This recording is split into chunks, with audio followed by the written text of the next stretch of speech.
বাইরে যারা প্রবাসে আছে বা বাইরে কাজ করে তাদের সাথে কখনো খারাপ আচরণ করেন না।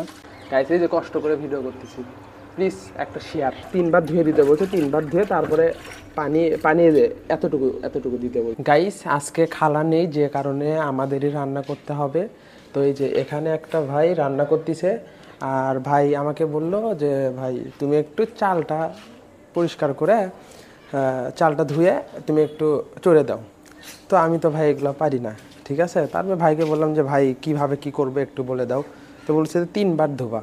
তো একবার ধুইছি, তো ভাবলাম যে আপনাদের সাথে একটু শেয়ার করি, সেই কারণে আর 2বার ধুবো।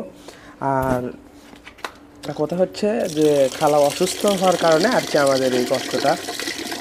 তো আমাকে দায়িত্ব দেয়নি, দায়িত্ব ভাই হয়তো দিছে। তো ভাই একা একা পাচ্ছিছে না, ভাইয়ের একটু কাজ আছে, কাকে যেন বিকাশে টাকা পাঠাতে গেল, সেই কারণে আমাকে বললো যে তুমি একটু ভাই হেল্প করো, শুধু চালটা ধুয়ে দাও।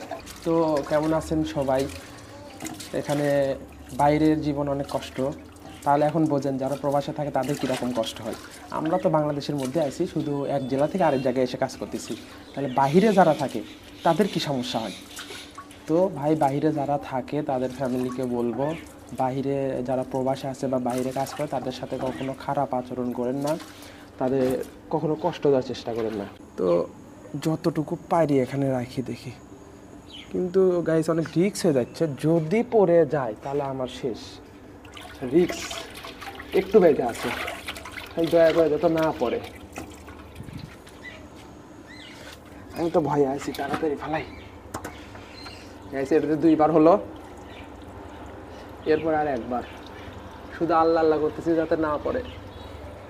গাইস এই যে কষ্ট করে ভিডিও করতেছি, প্লিজ একটা শেয়ার। তো এখন দেখি 3বার ধুয়ে দিতে বলছে, 3বার ধুয়ে তারপরে পানি এতটুকু দিতে বলছে, যে এতটুকু পানি দিয়ে আপনি চড়ে দেন, আমি আসতেছি, আমার একটু কাজ আছে। 3বার ধোয়া শেষ, এখন পানি। ঠিক আছে না ভাই? ওই যে ভাই আর আমি আজকে রান্না করেছি। কিন্তু ভাই আপনি তো কষ্ট দিলেন, আমি নাইট করে আসছি ভাই আজকে 7টার দিকে। এতটুকু দিতে বলছে ভাই, পানি মনে হয়ে গেছে, দেখি নিয়ে দেয় ভাই কি বলে। দেন ভাই, আপনি একটু না খালি গায়ে আছেন, দেখেন তো বুঝে না।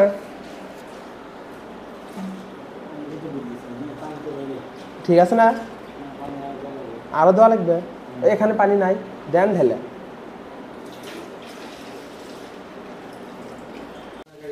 যাই হোক ভাই, আবার যদি দরকার হয় বলেন। তো গাইস এতটুকুই আমার কাজ ছিল, আর বলার কিছু ছিল না, তাই বললাম। হা হা হা, আই লাভ ইউ।